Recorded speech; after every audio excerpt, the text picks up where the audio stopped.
Praise lord. దేవునికి మహిమ కలుగును గాక. మీకు అందరికీ ఈ ఉదయకాలంలో శుభవందనాలు తెలియజేస్తున్నాను. మరి ఈరోజు దేవుని వాక్య భాగాన్ని కొద్దిసేపు ధ్యానం చేసుకుందాము. మరి యోహాను సువార్త 1వ అధ్యాయము 47వ వచనం నుంచి చదువుకుందాం. యేసు నతనయేలు తన యొద్దకు వచ్చుట చూసి, ఇదిగో ఇతడు నిజముగా ఇశ్రాయేలీయుడు, ఇతని యందు ఏ కపటం లేదని అతని గురించి చెప్పెను. ప్రేమంటి వాళ్ళారా, ఈ యొక్క ఉదయకాల సమయంలో మనం గమనించినట్లయితే ఇక్కడ ఒక వ్యక్తి యేసు ప్రభు దగ్గరికి వస్తున్నాడు. ఇతని పేరు నతనయేలు. మరి యేసు ప్రభు దగ్గరికి వస్తున్నప్పుడు యేసు ప్రభు అతని గురించి ఏం చెప్తున్నాడంటే, ఇతడు నిజముగా ఇశ్రాయేలీయుడు, ఇతని యందు ఏ కపటం లేదని అతని గురించి చెప్తున్నాడు. ప్రేమంటే వల్ల మనం ఆలోచించినట్లయితే మరి దేవాతి దేవుడైన యేసుక్రీస్తు ప్రభు మనుషుల యొక్క హృదయ అంతరంగంలో రెండు దేవుడు, మనుషుల యొక్క స్థితిని కూడా దేవుడు ఎరిగినట్టు వాడు. మన ఆలోచనలు, మన తలంపులు, మనం ఎలాంటి వారమో, ఎలాంటి స్థితిలో ఉంటున్నామో అనేది మన అందరి స్థితి కూడా దేవునికి తెలుసు. దేవుడు ఎరిగి ఉన్నాడని చెప్పి మనం జ్ఞాపకం చేసుకుంటున్నాం. కాబట్టి ఇప్పుడు మరి నతనయేలు అనే ఆ వ్యక్తి యేసు ప్రభు దగ్గరికి వస్తున్నాడు. యేసు ప్రభు దగ్గరికి వస్తుంటే యేసు ప్రభు ఏం చెప్తున్నాడంటే, ఇక్కడ ఇతడు నిజంగా ఇశ్రాయేలీయుడే, ఇతని యందు ఏ కపటము లేదని అతని గురించి చెప్పాను.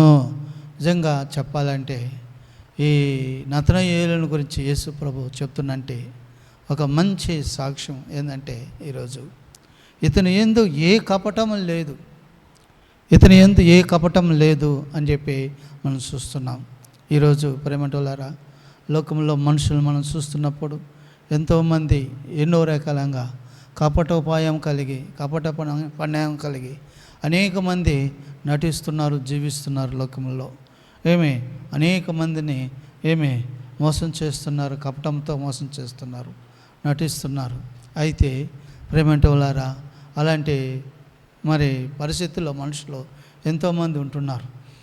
మరి మోసం చేస్తే, కపటంతో మోసం చేస్తే మోసపోయే వాళ్ళు ఎంతోమంది ఉంటున్నారు, బాధపడే వాళ్ళు ఎంతోమంది ఉన్నారు, దిక్కు దోస్తనంటి స్థితిలో ఉండేవాళ్ళు ఎంతోమంది ఉంటున్నారు.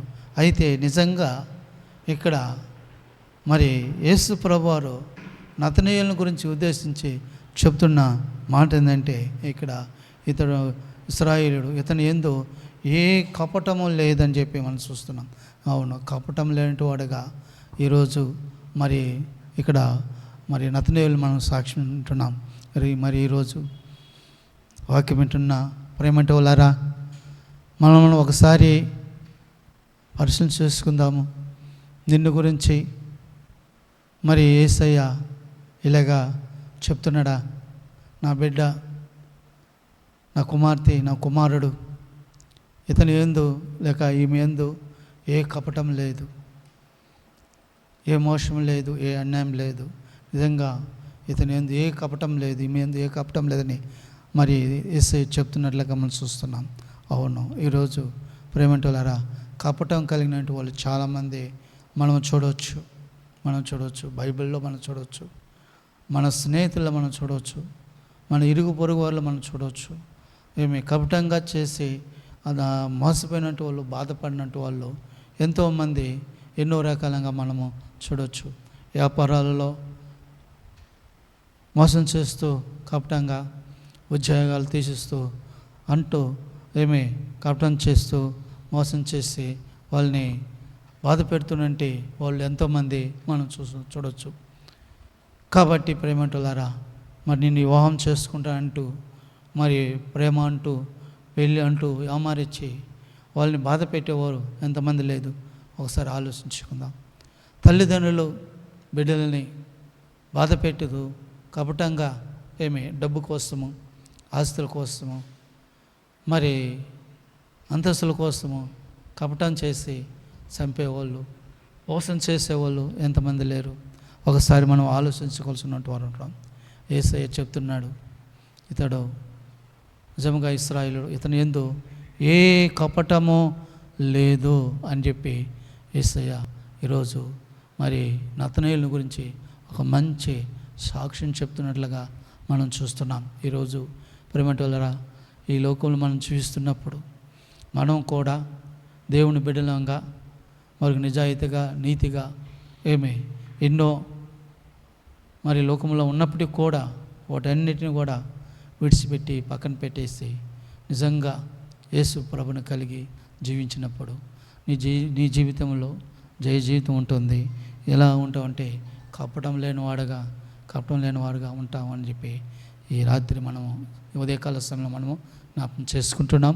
కాబట్టి మరి దేవుడు మనకిచ్చినటువంటి తరుణాలను బట్టి మన జీవితాలలో మనము ఒక్కసారి కూడా దేవుని సన్నిధిలో జీవిస్తూ దేవునికి మాదిరికరంగా జీవించినప్పుడు దేవుడు అంటాడు, ఈయన యందు ఏ కపటం లేదు, ఈమె యందు ఏ కపటం లేదంటాడు. నిజంగా ఇతరుడు ఇశ్రాయేలే, ఇతని యందు ఏ కపటం లేదని నతనయేలు గురించి ఉద్దేశించి ప్రభు చెప్తున్నాడు. ఈరోజు నిన్ను గురించి కూడా చెప్పాలని చెప్పి కోరుకుంటూ చిన్న ప్రార్థన చేసుకుందాం. ప్రేమగల తండ్రి, నీకు వందనాలు నాయనా. ఇతమైన వాక్యము ఫలింప చేయండి, అందరికి ఆశీర్వాదకరంగా దీవెనకరంగా చేయమని నడిపించమని యేసు నామమున ప్రార్థిస్తున్నాను తండ్రి. ఆమేన్.